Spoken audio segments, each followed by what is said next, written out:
আপনারা দেখবেন সমাজে মুনাফিকদের মুখের মধ্যে মজা বেশি, কিন্তু কথা বলে না। সমাজে মুনাফিকদের মুখে মজা বেশি, কিন্তু এদের কথার আর কাজের সাথে কোনো মিল পাওয়া যাবে না। কথা বলেন না কেন? কথা আর কাজের সাথে কোনো মিল নাই, মুনাফিকদের আচরণ এইটা। মুসলমান ভাইরা আমার, আল্লাহ রাসূল সাল্লাল্লাহু আলাইহি ওয়াসাল্লাম তারে কালিমা পড়ায়া দিছে। সে খালি সুযোগে সুযোগে নবীজির কাছে আসে। নবীরে কখন একা পাবে আর নবীকে ওই খঞ্জর দিয়ে আঘাত করে হত্যা করবে। ইতিমধ্যেই যুদ্ধের ডাক চলে আসছে, হুনাইনের যুদ্ধের ডাক চলে আসছে। আল্লাহ রাসূল 10,000 সাহাবী সংযুক্ত আরো 2,000, মোট 12,000 সাহাবীকে ডাকলেন। ডেকে আল্লাহ রাসূল পরামর্শ চাইলেন, এ সাহাবীরা শোনো, মক্কার কাফেররা যেহেতু, তায়েফের কাফেররা যেহেতু মক্কা আক্রমণ করতে চলে আসছে, আমরা তো আর বসে থাকতে পারি না, অন্তত পক্ষে প্রতিরোধমূলক ব্যবস্থা তো গ্রহণ করতে হবে। আচ্ছা, মক্কা অভিযানে রওনা দিছে কে? তায়েফের কাফেররা। কারা? কারে মারতে? মুহাম্মদুর রাসূলুল্লাহ সাল্লাল্লাহু আলাইহি ওয়াসাল্লামকে হত্যা করার জন্য। এবং মক্কা নগরীকে তারা তাদের দখলে নেওয়ার জন্য তায়েফে সশস্ত্র 30,000 সন্ত্রাসী মক্কার দিকে রওনা দিছে। আল্লাহ রাসূল সাল্লাল্লাহু আলাইহি ওয়াসাল্লাম সাহাবীদেরকে জিজ্ঞাসা করলেন, আচ্ছা তোমরা কি বলো, আমরা কি করতে পারি? সাহাবায়ে কেরাম বলেন, হুজুর ওরা রওনা যখন দিয়ে দিচ্ছে তখন আর চুপ করে বসে থাকার সময় নাই, আমরাও প্রতিরোধমূলক যুদ্ধের ব্যবস্থা করব। আল্লাহ রাসূল বললেন, কারা কারা প্রস্তুত আছো? সাহাবায়ে কেরাম সবাই হাত উঁচু করে বললেন, হুজুর আমরা সবাই প্রস্তুত আছি। এর মধ্যে মুনাফিক যারা আছে তারাও হাত উঠাইছে, তারাও যুদ্ধে যাবে। মনে রাখবেন, মুনাফিকরা এমন অসংখ্য যুদ্ধ আছে যে যুদ্ধের অর্ধেক রাস্তা থেকে মুনাফিকরা ফেরত চলে আসছে। অর্ধেক রাস্তা থেকে কি করছে? ফেরত চলে আসছে। সাহাবীদেরকে সামনে রাইখা মুনাফিকরা অর্ধেক রাস্তা থেকে ছুটে চলে আসছে, নিচে চলে আসছে। মুসলমান ভাইয়েরা আমার, আল্লাহ রাসূল সাল্লাল্লাহু আলাইহি ওয়াসাল্লাম সাহাবীদেরকে ডাকলেন। ডেকে পরামর্শ করে আল্লাহ রাসূল বললেন, আমি মুহাম্মদ নিজে ওই যুদ্ধে অংশগ্রহণ করতে চাই, ওই যুদ্ধের সেনাপতির দায়িত্ব আমি নিজে থাকতে চাই। সুবহানাল্লাহ বলে না? আপনারা কি মনে করেন খালি নামাজ পড়া ইবাদত, খালি রোজা রাখা ইবাদত, হজ করা ইবাদত, আর শত্রুর মোকাবেলায় মাঝে মধ্যে যুদ্ধ করা আছে ইবাদত? এটা আমাদের সমাজের মুসলমানরা ভুলে গেছে, ঠিক না? এই জন্য জালিমরা আমাদেরকে শাসন করার দুঃসাহস দেখায়, জালিমরা আমাদেরকে কষ্ট দেয়। আমার প্রিয় ভাইয়েরা, আল্লাহর রাসূল বললেন, আমি নিজে ওই যুদ্ধে অংশগ্রহণ করব, আমি সেনাপতি, তোমরা কারা আছো আমার সাথে যাবে? সব সাহাবীরা বললেন, হুজুর আমরা সবাই প্রস্তুত। আল্লাহ রাসূল বললেন, আমার ডান পাশে কে থাকবে, বাম পাশে কে থাকবে, সামনে কে থাকবে, পেছনে কে থাকবে? আমার নিজস্ব সিকিউরিটিতে, নিজস্ব নিরাপত্তায় আমার সাথে কারা থাকবে বলো? হযরত আলী বললেন, হুজুর আমি আপনার ডান পাশে নিরাপত্তায় থাকবো। হযরত ওমর বললেন, ইয়া রাসূলুল্লাহ আমি আপনার বাম পাশে নিরাপত্তায় থাকবো। হযরত বেলাল বললেন, হুজুর আমি আপনার সামনের দিকে নিরাপত্তায় থাকবো। ওই যে মুনাফিক 5 বছর যাবত লোহার খঞ্জরের মধ্যে লোহার অস্ত্রের মধ্যে বিষ মাখাইছে এবং এটাকে দাঁড় করাইছে, এই লোহার খঞ্জর ওয়ালা আল্লাহ রাসূলের কাছে গিয়া বলেন, ইয়া রাসূলুল্লাহ বহুদিন যাবত আপনার কোনো খেদমত আমরা করতে পারি নাই, হুজুর যুদ্ধের ময়দানে যাচ্ছেন, খেদমত করার সুযোগ হয়েছে, আপনি আপনার পিছনের নিরাপত্তার দায়িত্বটা আমারে দেন। পিছনের নিরাপত্তার দায়িত্বটা কে চায়? কথা বলেন না রে, জোরে বলেন, কে চায়? যে নবীকে হত্যা করার জন্য 5 বছর লাগায়া লোহার অস্ত্র বানাইছে, সে নবীর জন্য নবীর কাছে গিয়া বলে, হুজুর আপনার পিছন সাইডের নিরাপত্তার দায়িত্বটা আমাকে দেন।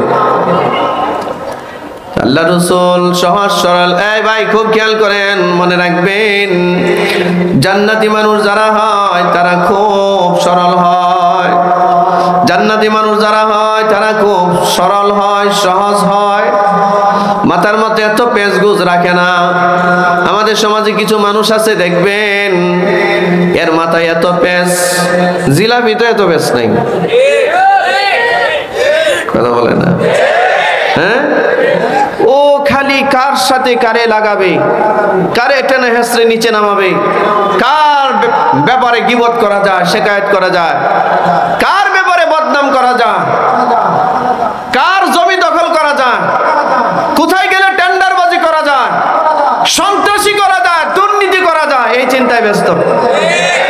কি কথা বলেন না?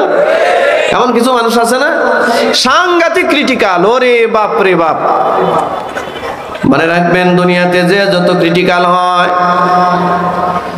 যে যত কঠিন মনের মানুষ হয়, হাসরে وسلم إذا اتخذ الفيء دولا والأمانة مغنما والزكاة مغرما وتعلم لغير الدين وأطاع الرجل امرأته وعق أمه وأدنى صديقه إلى آخر الحديث، أو كما قال رسول الله صلى الله عليه وسلم: ربي زدني علما ربي يسر ولا تعسر وتمم بالخير ربي اشرح لي صدري ويسر لي أمري واحلل عقدة من لساني يفقه قولي سبحانك لا علم لنا إلا ما علمتنا إنك أنت العليم الحكيم وسبحانك لا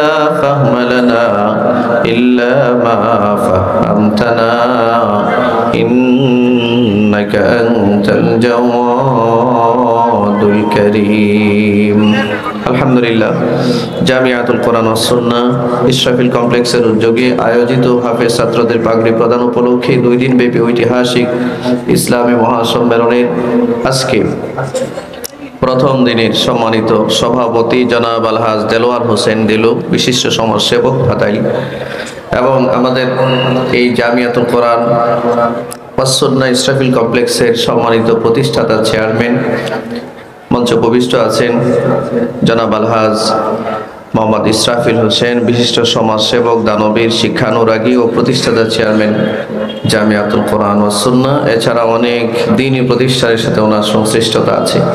উপস্থিত আছেন অত্র এলাকার সর্বস্তরের দিনদার ইমানদার মুমিন মুসলমান ভাইরা, বিশেষ করে অত্র এলাকার বিভিন্ন মসজিদ মাদ্রাসা থেকে আগত এই জাতির রাহবার ওয়াজিবুল ইহতিরাম মুআজ্জাজ মুকাররম উলামায়ে কেরাম।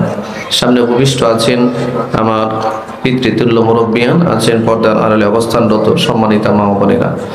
আল্লাহ সুবহানাহু ওয়া তাআলার দরবারে অসংখ্য গণিত শুকর ও সুজুদ আদায় করছি যে মহান মুনিব অত্যন্ত মেহেরবানি করে আজকে আমাদেরকে মহতী একটা জলসা সম্মেলনে কোরআনের মজলিসে আল্লাহ আমাদেরকে আসার বসার তৌফিক দান করেছেন। আমরা বলি আলহামদুলিল্লাহ। একটু জোরে বলেন আলহামদুলিল্লাহ। সবাই সজাগ আছেন? আল্লামা খালেদ সাইফুল্লাহ আইয়ুবী হাফিজাহুল্লাহ হুজুর চলে আসছেন কাছাকাছি। হুজুর আসার আগ পর্যন্ত 2-4-5 মিনিট সময় আপনাদের সামনে একটু শুধু এই সময়টা মুজাকারা করব, যেহেতু আমাদের সমস্ত প্রদর্শনী শেষ হয়ে গেছে। হুজুর খুব কাছাকাছি আছেন। হুজুর আসলে ইনশাআল্লাহ আমরা হুজুরকে সরাসরি স্টেজে নিয়ে আসবো। উনি কাছাকাছি চলে আসছেন, ইনশাআল্লাহ খুব দ্রুতই চলে আসবেন। সম্মানিত ভাইয়েরা আমার, ইতিহাসের সবচেয়ে ভয়ানক এক পরিস্থিতির সম্মুখীন বাংলাদেশ সৃষ্টি হওয়ার পরে এতটা কঠিন এবং সংকটময় মুহূর্ত বাংলাদেশে এর আগে কখনো যায় নাই। আমাদের দেশের ভেতরের শত্রু, বাইরের শত্রু সব মিলিয়ে আমরা খুব সংকটের ভিতরে, ঠিক কিনা? আমাদের পার্শ্ববর্তী দেশের দাদা বাবুরা ইচ্ছা করে আমাদের ঘাড়ের উপরে যুদ্ধ চাপিয়ে দেওয়ার চেষ্টা করছে, ইচ্ছা করে। আপনারা দেখতে পাচ্ছেন গতকাল আমাদের বাংলাদেশের এক সীমানায়, যেখানে নো মেন্স ল্যান্ড, এই যেই জায়গার মধ্যে কোনো স্থাপনা তৈরি করার আন্তর্জাতিক আইনে নিষেধাজ্ঞা আছে, এই আন্তর্জাতিক আইনকে লঙ্ঘন করে ভারতীয় বিএসএফ সেখানে তারা কাঁটা তারের বেড়া দিতে চাচ্ছিল। বাংলাদেশের সাধারণ জনগণ এবং বাংলাদেশের বিজিবি এটার প্রতিবাদ করেছে বিধায় তারা অস্ত্র তাক করে বাংলাদেশের দিকে, জনগণের দিকে অস্ত্র তাক করে গুলি করে দিবে হুমকি দিয়েছে। তো বাংলাদেশের জনগণ এর আগে ভয় করত, এখন আর ভয় করে না। ঠিক কিনা জুড়ে বলেন? ভয় করার সময় আমাদের নাই। আমরা কাদেরকে ভয় করব? যারা গরুর সেনা খায় তাদেরকে, যারা গরুর গোবর খায় তাদেরকে ভয় করব আমরা। আমরা তো ভয় করব কাকে? জুড়ে বলেন, আরো জুড়ে বলেন, কাকে? আমরা তো বড় হয়েছি গরুর দুধ খেয়ে, আমরা বড় হয়েছি গরুর গোশত খেয়ে। ঠিক কিনা জুড়ে বলেন? যারা গরুর পেশাব খান, যারা গরুর গোবর খান, এরা কোনোদিন আমাদেরকে ভয় দেখাতে পারে না। আমরা ভীত কোনো জাতিও নয়। ঠিক কিনা জুড়ে বলুন? আমরা ভীত জাতি নই। বাংলাদেশের মানুষ প্রতিরোধ করবার জন্য যার যার কাছে যা আছে তা নিয়ে চলে গেছে। বিশাল উত্তেজনা, সাংঘাতিক উত্তেজনা চলছে। যে কোনো মুহূর্তে যে কোনো বিষয় ঘটতে পারে। সম্মানিত ভাইরা আমার, আপনাদের কাছে জানতে চাই, আমাদের এই ছোট্ট 56,000 বর্গ মাইলের বাংলাদেশের উপরে যদি কোনো আধিপত্যবাদী শক্তি আক্রমণ করে, আপনারা চুপ করে বসে থাকবেন? যদি কোনো আধিপত্যবাদী, কোনো জালিম আবার আমাদের উপরে ছড়ি ঘোরাবার চেষ্টা করে, আমাদেরকে নিয়ন্ত্রণ করবার চেষ্টা করে, বাংলাদেশের স্বাধীনতা সার্বভৌমত্বকে ভূলুণ্ঠিত করবার দুঃসাহস যদি কেউ দেখায়, আমরা কেউ বসে থাকবো না। ঠিক কিনা জোরে বলুন? প্রয়োজনে আবারও শাহজালালের সেই হাতিয়ার অস্ত্র হাতে ধারণ করে আবারও রাজপথে সীমানা রক্ষার জন্য যদি জীবন দিতে হয়, আমরা জীবন দিতে প্রস্তুত আছি তো ইনশাআল্লাহ। আল্লাহ তৌফিক দান করুন। সম্মানিত ভাইয়েরা আমার, মনে রাখবেন, মুসলমানরা কিন্তু কারোর সাথে আক্রমণাত্মক যুদ্ধ করতে কখনোই যায় না। মুসলমানের উপরে যখন আক্রমণ করা হয়, মুসলমানরা সেই যুদ্ধে প্রতিরোধমূলক অংশগ্রহণ করে। মনে রাখতে হবে আমাদের, যে হাতে তসবিহ গোনা সুবহানাল্লাহর তসবিহ পড়া ইবাদত, যে হাতে আলহামদুলিল্লাহর তসবিহ পড়া ইবাদত, যে হাতে আল্লাহু আকবারের তসবিহ পড়া ইবাদত, একই হাতে জালিমের মোকাবেলায়, কাফের মুশরিক মাজুসিদের মোকাবেলায়, আল্লাহ এবং তার রাসূলের দুশমনদের মোকাবেলায় অস্ত্র ধারণ করা ওই হাতে, সেটাও ইবাদত। ঠিক কিনা জোরে বলুন? এ কারণেই তো মুহাম্মদুর রাসূলুল্লাহ সাল্লাল্লাহু আলাইহি ওয়াসাল্লাম জীবনে 26 থেকে 27টা যুদ্ধের চিফ অফ কমান্ডারের দায়িত্ব পালন করেছেন।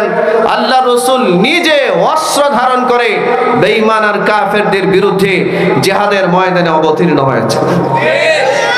সম্মানিত ভাইরা আমার, বিগত 16 বছর যাবত জিহাদের আলোচনা মাহফিলে করা যেত না। ঠিক কিনা জোরে বলেন? 16 বছর যাবত জিহাদের আলোচনা মসজিদের মিম্বার থেকে করা যেত না। জিহাদের আলোচনাটা আসলেই ওরা আমাদেরকে উগ্রবাদী, জঙ্গিবাদী বলে মিথ্যা ভুয়া মামলা দিয়ে, জঙ্গিবাদের মামলা দিয়ে নিরীহ অজস্র আলেমকে আয়না ঘরে বন্দী করে রেখে দিয়েছে। কতজনকে ক্রস ফায়ার দিয়েছে, গুম করেছে, খুন করেছে। আল্লাহ জালিমদের প্রাপ্য বুঝাইয়া দিচ্ছেন। ঠিক কিনা জোরে বলেন? জালিমের প্রাপ্য বুঝায় দেয় কে? জোরে বলেন কে? কেউ যদি আমার অধিকারকে লুণ্ঠন করতে আসে, কেউ যদি আমার বাড়ি ঘর লুণ্ঠন করতে আসে, কেউ যদি আমার ধর্মকে লুণ্ঠন করতে আসে, কেউ যদি আমার ধর্মের তাহজিব তামাদ্দুনকে অপহরণ করতে আসে, আমরা কি চুপ করে বসে থাকবো? আমরা কি চুপ করে বসে থাকবো? আমরা চুপ করে বসে থাকবো না। আরে যেই জাতি মৃত্যুটাকে হাসি মুখে বরণ করে নিতে পারে, এই জাতিকে মৃত্যুর ভয় দেখানো এটা বোকামি ছাড়া কিছুই নয়। কথা ঠিক কিনা জোরে বলেন? আমরা তো বিশ্বাস করি আমাদের মৃত্যুর পরে এক অপরন্ত জগৎ আছে, যেটাকে আলমে বরজখ বলা হয়, পরকালীন জিন্দেগি বলা হয়। সেই পরকালীন জিন্দেগির শুরু আছে, শেষ কোথায় আল্লাহ ছাড়া কেউ জানে না। আমরা মৃত্যুবরণ করলে আল্লাহর তৈরি করা জান্নাতে যাব ইনশাআল্লাহ। বলেন ইনশাআল্লাহ, জোরে বলেন ইনশাআল্লাহ। আরে আল্লাহ রাসূল বলেছেন মুমিনদের জন্য তো মৃত্যু হচ্ছে একটা হাদিয়া, হাদিয়া তোহফা। যেই জাতির জন্য মৃত্যু একটা হাদিয়া, যেই জাতির জন্য মৃত্যু একটা আল্লাহর পক্ষ থেকে উপহার, এই জাতিকে মৃত্যুর ভয় দেখিয়ে কোনো লাভ নাই। বাংলাদেশের মুসলমান যথেষ্ট সচেতন এখন, কি বলেন? জোরে বলেন, ঠিক কিনা? জোরে বলেন।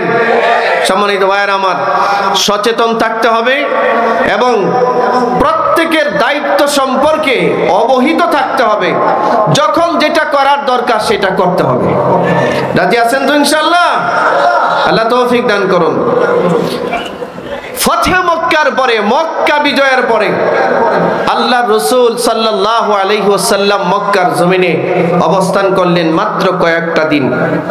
নবীজির কানে সংবাদ আসছে, একজন এসে বলছি, ইয়া রাসূলুল্লাহ, তায়েফের 30,000 সশস্ত্র সন্ত্রাসী, কয় হাজার? জোরে বলেন, কয় হাজার? 30,000 সশস্ত্র সন্ত্রাসী মক্কায় অ্যাটাক করবার জন্য আসতেছে, আপনাকে হত্যা করার জন্য আসতেছে, সাহাবীদেরকে হত্যা করার জন্য আসতেছে। আল্লাহ রাসূল সাল্লাল্লাহু আলাইহি ওয়াসাল্লাম সাহাবায়ে কেরামদেরকে ডাকলেন, ডেকে একজন সাহাবীকে মূল সংবাদ আনার জন্য আল্লাহর নবী পাঠালেন।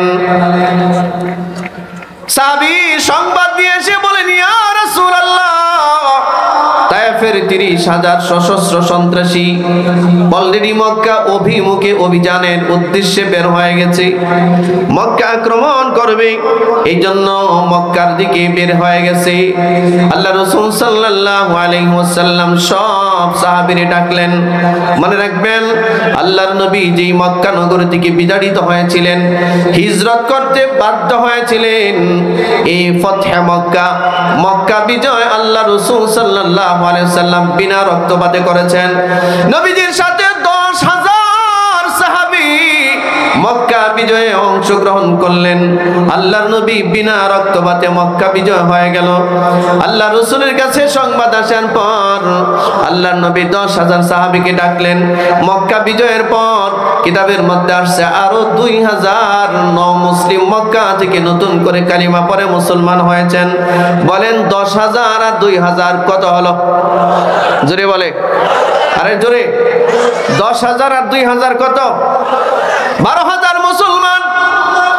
12,000-এর ভিতরে মুসলিম 2,000-এর ভিতরে কিছু আছে পাক্কা মুনাফিক, একদম মুনাফিক। সারা জীবন নবীজির বিরোধিতা করেছে, আল্লাহর নবীর উপরে আক্রমণ করার ষড়যন্ত্র এঁকেছিল, আল্লাহর রাসূলকে হত্যা করার ষড়যন্ত্রে ওরা মেতে উঠেছিল। এরকম কিছু মুনাফিক আল্লাহ রাসূলের কাছে গিয়া, নবীজির কাছে গিয়া হাতে হাত রেখে কালিমা পড়ে মুসলমান হয়, আসলে মুসলমান হয় নাই, ভান করেছে। এর মধ্যে এরকম এক মুনাফিক আল্লাহর নবীর কাছে গেছেন, গিয়া বলে, ইয়া রাসূলুল্লাহ, সারা জীবন ভর আমি সাধনা করেছি, আপনি কবে মক্কায় আসবেন আর আপনার কাছে হাতে হাত রেখে আমি কালিমা পড়ে মুসলমান হব? নবীরে বলেন, হুজুর আপনি কবে আসবেন মক্কা, আপনার কাছে আমি কালিমা পড়ে মুসলমান হব। আচ্ছা, যার ইসলাম গ্রহণ করার এতই শখ, ইসলাম গ্রহণ করার এতটাই প্রয়োজনীয়তা যদি সে অনুভব করে, তাহলে সে মক্কা থেকে হিজরত করে মদিনায় গিয়া কালিমা পড়তে পারলো না? হ্যাঁ, আপনার যেটা প্রয়োজন আপনি সেখানে যাবেন না? কথা বলেন না কেন? যেখানে আপনার দরকার সেখানে যাবেন না আপনি? আল্লাহ রাসূল সাল্লাল্লাহু আলাইহি ওয়াসাল্লাম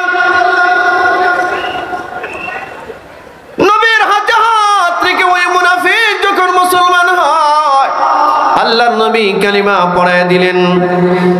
রাসূল তো মনে করছেন যে হ্যাঁ, এত পাক্কা একদম খাস খাঁটি মুসলমান হয়ে গেছে, মূলত মুসলমান হয় নাই। এমন মুনাফিক সিয়ারু আলামিন নুবালার মধ্যে আসছে, একটা লোহার খঞ্জর, লোহার অস্ত্র, এই লোহার একটা অস্ত্রের মধ্যে 5 বছর যাবত এটা সকাল বিকাল দাঁড় করাইছে। কয় বছর? এই কথা বলেন, কয় বছর? কি দাঁড় করাইছে? লোহার অস্ত্র, লোহার খঞ্জর, এবং এটার মধ্যে প্রতিদিন 20 মাখাইছে। 20 একটা মাত্র টার্গেট, এই লোহার খঞ্জর দিয়ে সে একজন মানুষকে হত্যা করতে চায়, একজন ব্যক্তিকে হত্যা করতে চায়। এই ব্যক্তির নাম হলো মুহাম্মাদুর রাসূলুল্লাহ সাল্লাল্লাহু আলাইহি সাল্লাম। যে নবীকে হত্যা করতে চায় সে নবীর কাছে গিয়া বলে, হুজুর আমি তো খুব অপেক্ষায় ছিলাম আপনি আসবেন আর আপনার কাছে কালিমা পড়ে মুসলমান হব। আপনারা দেখবেন সমাজে মুনাফিকদের মুখের মধ্যে মজা বেশি, কিন্তু কথা বলে না। সমাজে মুনাফিকদের মুখে মজা বেশি, কিন্তু এদের কথার আর কাজের সাথে কোনো মিল পাওয়া যাবে না। কথা বলেন না কেন? কথা আর কাজের সাথে কোনো মিল নাই, মুনাফিকদের আচরণ এইটা। মুসলমান ভাইরা আমার,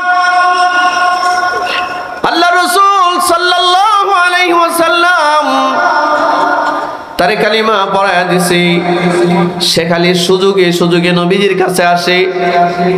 নবীরে কখন একা পাবে আর নবীকে ওই খঞ্জর দিয়ে আঘাত করে হত্যা করবে। ইতিমধ্যেই যুদ্ধের ডাক চলে আসছে, হুনাইনের যুদ্ধের ডাক চলে আসছে।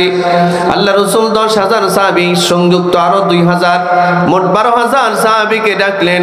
ডেকে আল্লাহ রাসূল পরামর্শ চাইলেন, এ সাহাবীরা শোনো, মক্কার কাফেররা যেহেতু তায়েফের কাফেররা যেহেতু মক্কা আক্রমণ করতে চলে আসছে, আমরা তো আর বসে থাকতে পারি না, অন্তত পক্ষে প্রতিরোধমূলক ব্যবস্থা তো গ্রহণ করতে হবে। আচ্ছা, মক্কা অভিযানে রওনা দিছে কে? তায়েফের কাফেররা। কারা? কারে মারতে? মুহাম্মাদুর রাসূলুল্লাহ সাল্লাল্লাহু আলাইহি সাল্লামকে হত্যা করার জন্য। এবং মক্কা নগরীকে তারা তাদের দখলে নেওয়ার জন্য তায়েফে সশস্ত্র 30,000 সন্ত্রাসী মক্কার দিকে রওনা দিছে। আল্লাহ রাসূল সাল্লাল্লাহু আলাইহি সাল্লাম সাহাবীদেরকে জিজ্ঞাসা করলেন, আচ্ছা তোমরা কি বলো, আমরা কি করতে পারি? সাহাবায়ে কেরাম বলেন, হুজুর ওরা রওনা যখন দিয়ে দিচ্ছে তখন আর চুপ করে বসে থাকার সময় নাই, আমরাও প্রতিরোধমূলক যুদ্ধের ব্যবস্থা করব। আল্লাহ রাসূল বললেন, কারা কারা প্রস্তুত আছো? সাহাবায়ে কেরাম সবাই হাত উঁচু করে বললেন, হুজুর আমরা সবাই প্রস্তুত আছি। এর মধ্যে মুনাফিক যারা আছে তারাও হাত উঠাইছে, তারাও যুদ্ধে যাবে। মনে রাখবেন, মুনাফিকরা এমন অসংখ্য যুদ্ধ আছে যে যুদ্ধের অর্ধেক রাস্তা থেকে মুনাফিকরা ফেরত চলে আসছে। অর্ধেক রাস্তা থেকে কি করছে? ফেরত চলে আসছে। সাহাবীদেরকে সামনে রাইখা মুনাফিকরা অর্ধেক রাস্তা থেকে ছুটে চলে আসছে, নিচে চলে আসছে। মুসলমান ভাইয়েরা আমার, আল্লাহ রাসূল সাল্লাল্লাহু আলাইহি ওয়াসাল্লাম সাহাবীদেরকে ডাকলেন। ডেকে পরামর্শ করে আল্লাহ রাসূল বললেন, আমি মুহাম্মদ নিজে ওই যুদ্ধে অংশগ্রহণ করতে চাই, ওই যুদ্ধের সেনাপতির দায়িত্ব আমি নিজে থাকতে চাই। সুবহানাল্লাহ বলে না? আপনারা কি মনে করেন খালি নামাজ পড়া ইবাদত, খালি রোজা রাখা ইবাদত, হজ করা ইবাদত, আর শত্রুর মোকাবেলায় মাঝে মধ্যে যুদ্ধ করা আছে ইবাদত? এটা আমাদের সমাজের মুসলমানরা ভুলে গেছে, ঠিক না? এই জন্য জালিমরা আমাদেরকে শাসন করার দুঃসাহস দেখায়, জালিমরা আমাদেরকে কষ্ট দেয়। আমার প্রিয় ভাইয়েরা, আল্লাহর রাসূল বললেন, আমি নিজে ওই যুদ্ধে অংশগ্রহণ করব, আমি সেনাপতি, তোমরা কারা আছো আমার সাথে যাবে? সব সাহাবীরা বললেন, হুজুর আমরা সবাই প্রস্তুত। আল্লাহ রাসূল বললেন, আমার ডান পাশে কে থাকবে, বাম পাশে কে থাকবে, সামনে কে থাকবে, পেছনে কে থাকবে? আমার নিজস্ব সিকিউরিটিতে, নিজস্ব নিরাপত্তায় আমার সাথে কারা থাকবে বলো? হযরত আলী বললেন, হুজুর আমি আপনার ডান পাশে নিরাপত্তায় থাকবো। হযরত ওমর বললেন, ইয়া রাসূলুল্লাহ আমি আপনার বাম পাশে নিরাপত্তায় থাকবো। হযরত বেলাল বললেন, হুজুর আমি আপনার সামনের দিকে নিরাপত্তায় থাকবো। ওই যে মুনাফিক 5 বছর যাবত লোহার খঞ্জরের মধ্যে লোহার অস্ত্রের মধ্যে বিষ মাখাইছে এবং এটাকে দাঁড় করাইছে, এই লোহার খঞ্জর ওয়ালা আল্লাহ রাসূলের কাছে গিয়া বলেন, ইয়া রাসূলুল্লাহ বহুদিন যাবত আপনার কোনো খেদমত আমরা করতে পারি নাই, হুজুর যুদ্ধের ময়দানে যাচ্ছেন, খেদমত করার সুযোগ হয়েছে, আপনি আপনার পিছনের নিরাপত্তার দায়িত্বটা আমারে দেন। পিছনের নিরাপত্তার দায়িত্বটা কে চায়? কথা বলেন, আরে জোরে বলেন, কে চায়? যে নবীকে হত্যা করার জন্য 5 বছর লাগায়া লোহার অস্ত্র বানাইছে, সে নবীর জন্য নবীর কাছে গিয়া বলে, হুজুর আপনার পিছন সাইডের নিরাপত্তার দায়িত্বটা আমাকে দেন। আল্লাহ রাসূল সহজ সরল, এই ভাই খুব খেয়াল করেন, মনে রাখবেন, জান্নাতি মানুষ যারা হয় তারা খুব সরল হয়। জান্নাতি মানুষ যারা হয় তারা খুব সরল হয়, সহজ হয়, মাথার মধ্যে এত পেঁচগুজ রাখে না। আমাদের সমাজে কিছু মানুষ আছে দেখবেন, এর মাথায় এত পেঁচ, জিলাপিতে এত পেঁচ নাই। কথা বলে না?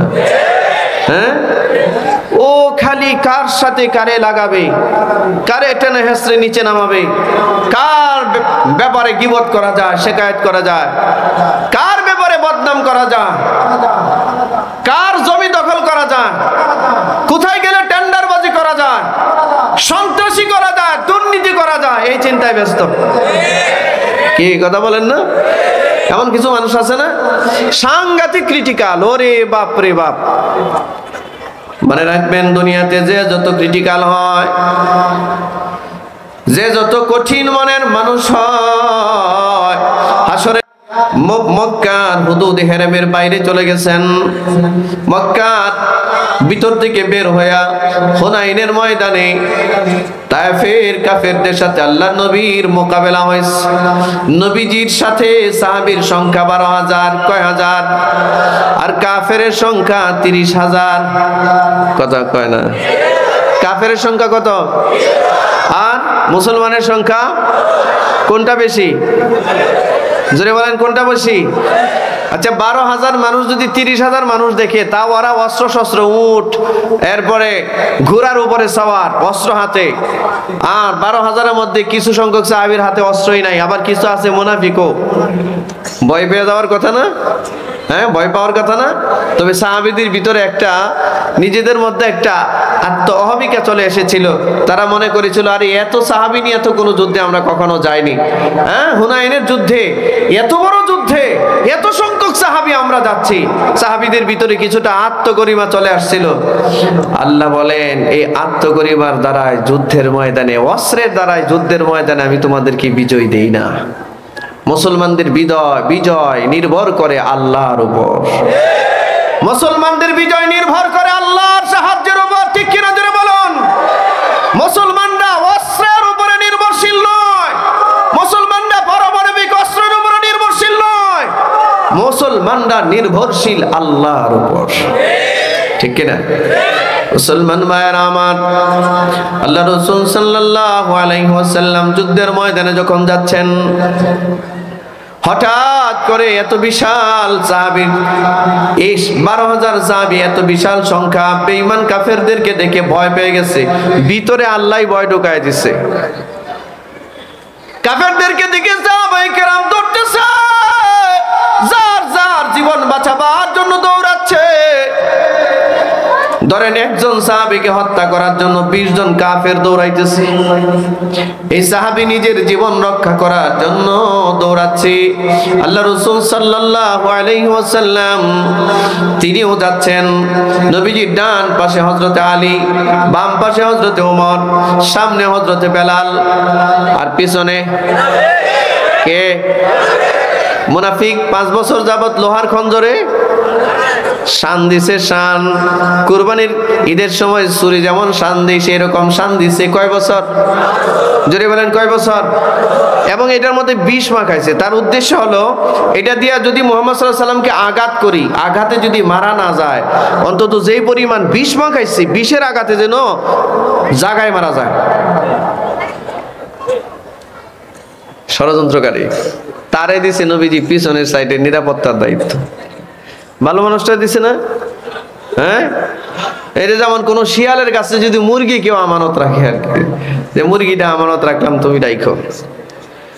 শিয়ালে যেমন মুরগির আমানত রাখতে পারে না, মুনাফিকরাও কোনোদিন হক পথে থাকতে।